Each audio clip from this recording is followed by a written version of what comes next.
Hello, and welcome back to my Fire Emblem 8 Ephraim Reverse Recruitment LTC, brought to you by Typhoon Carter. Today we have Chapter 15. Now, Chapter 15 is a route map in a desert, and for once it's a desert map that isn't completely garbage. What we have to focus on here, besides routing all the enemies, is the fact that we need to give Natasha some levels so that she can get more magic. The other key factor we have to focus on is getting Inez to level 10.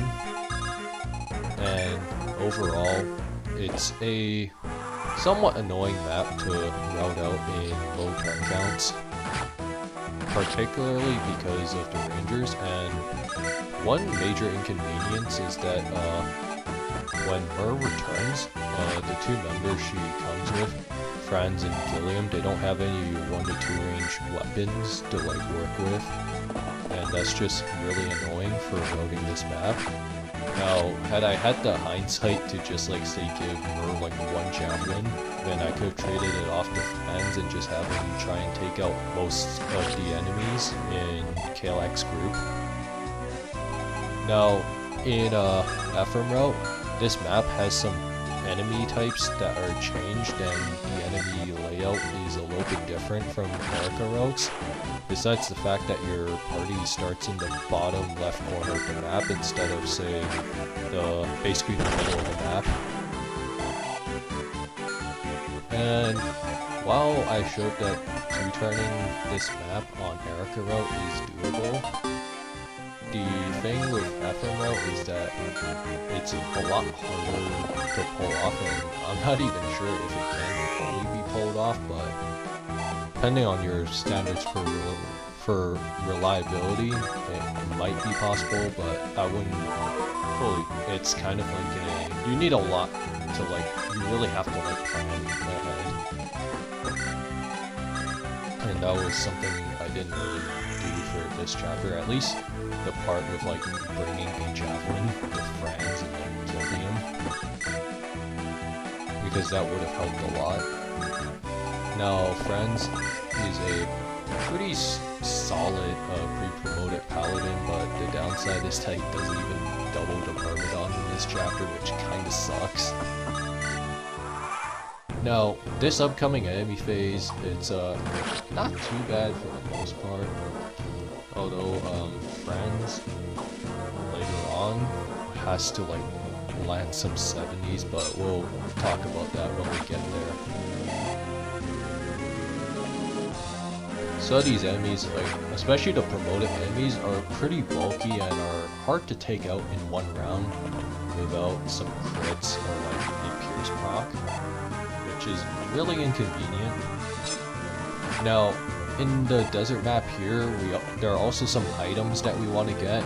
Now, we don't bring a thief here because of the fact that desert item is pretty much the odds for a non-thief to find it is dependent on luck, +1, I believe. Now, it's also 1 RN, so, it's not too bad to set up for. And in 100% growth, some of our units' luck is pretty high, so that also helps too, and just allows us to get away with not bringing a thief, even if we don't have the reset trick. Now, meanwhile, Natasha and Cormag pretty much just one round just about anything that comes their way, barring maybe the ring. Yeah, Natasha might have some trouble rounding the paladins and the rangers. One other thing I believe was, I think I remember giving Tana a angelic robe. This was so that she can take a hit from a ranger, at least afford to take 1 hit.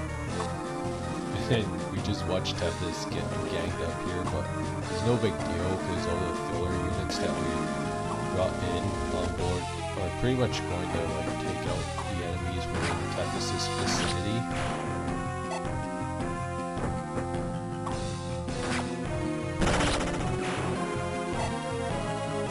Overall, it's a pretty relaxed free turn, but as I mentioned before, one of the most annoying parts of this map is killing Caellach because he has a Hoplin guard. And Hoplin guards negate criticals, but one thing to note is that they do not negate Pierce. So Vanessa is going to be pretty useful, as you can probably figure out what I'm going to do with her. The other key thing was that we had to make sure Moulder didn't crit the Cav so that we could draw the Troubadours over. Now drawing the Troubadours over was important so that we can like strike them and allow Cormag and Natasha to focus on their enemies, and they don't have to waste a turn trying to kill them. And then Ines just gets a pretty free kill here on this fighter. Now we did give Ross a halberd so that he can deal a lot of damage to some of the horse units that we face. Although the halberd doesn't have the best hit rates ever. Now Syrene is going to help Franz with routing this area out, at least Caellach's group.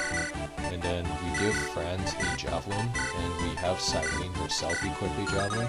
Now we don't attack and have Franz canto, this is so that he can be in range of Caellach for next turn.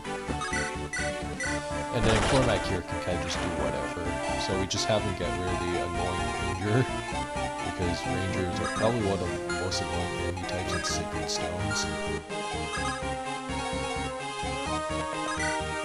And then we have Ross here just take out this Paladin with a halberd, so you know, for once in this run, Ross is not being a total liability, and he doesn't suck at doing it for a change. And Amelia gets rid of that Ranger and she hits a level up. She does want some levels. This is pretty helpful for our next chapter, as there's a specific enemy type that we need her to handle, per se. And then Tana is danced here. Now she attacks the soldier with a spear. This is for two reasons. One, she can get the desert item, which is the boots, and the boots is pretty important. And then the other reason is because she can at least come close to like one rounding of the wyverns and do a lot more damage. And then we have Vanessa here promote into Wyvern Knight, and her palette and reverse recruitment looks pretty nice. And with this, she is going to be contributing to our Caellach boss kill, which is stupid as hell. And the additional thing is we do hit at this spot so that she gets silence. Myrm just finishes off this work, and then this Berserker is just really bulky. We gotta do a big rig here with Gilliam. And doing this so that you can crit the Berserker so we don't have to deal with him. We get the Dragon Axe, which is nice.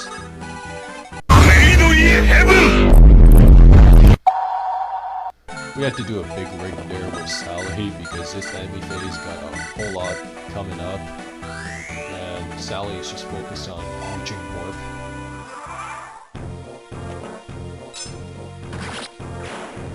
Now, on this upcoming enemy phase, Franz is going to see a lot of action. The Javelin isn't too accurate, but Franz has to land several 70s range hits on fighters, shamans, and like whatnot, while the myrmidons he has like around 80 or so hit, and the shamans it's like 85, so it's the fighters that he really has to land on per se. And then we do need Natasha to dodge a 55 display hit from Valter. Now this is all just part of getting Natasha more experience so that she can hit her warping thresholds.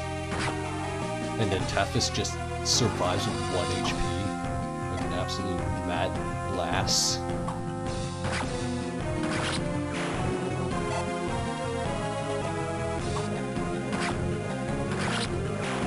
By this point, it's just a few enemies and nothing too crazy for the most part, and maybe snagging up some other desert items.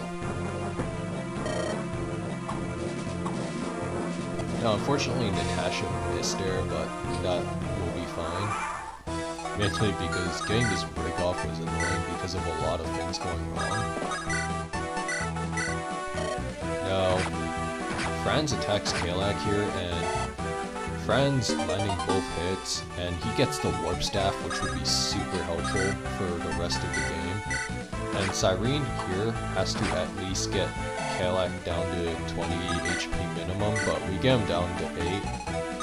One thing to note is that this upcoming kill we have to do, Vanessa has to land a 1% pierce, because like Caellach just has too much defense for her, as Vanessa has really awful strength. Now, she has about 24 displayed hit with the weapon she has equipped, but if I wanted to make it slightly more reliable, I can just go for a Slim Lance Pierce, a Slim Lance instead for the Pierce proc, where she has around 39 displayed hit.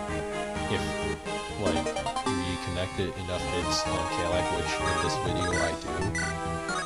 But yeah, the Caellach kill is just hilariously unreliable because Vanessa kinda sucks.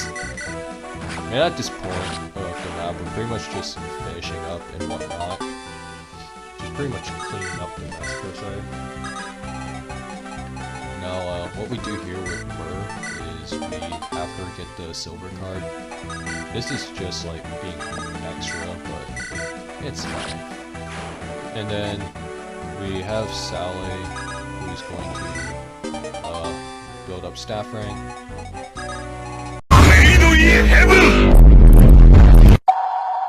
Anyway, so Vanessa's got land this unreliable crit, and she gets a full level with her epic 11 strength, which is just sad. Now, Sally builds up staff rank, and the body ring will actually be used on Amelia next chapter. As for why, it will make sense. And now at this point, we just gotta let the enemy phase play out for these reinforcement Pegasus Knights, who are total scrubs, but hey, free staff XP, we'll take it.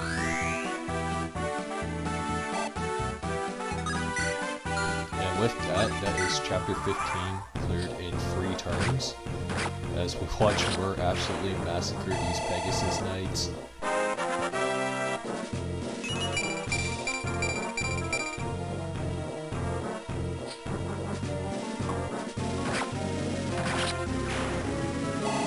Now, at the end of this chapter, we get some weapons, but only one of them will be used.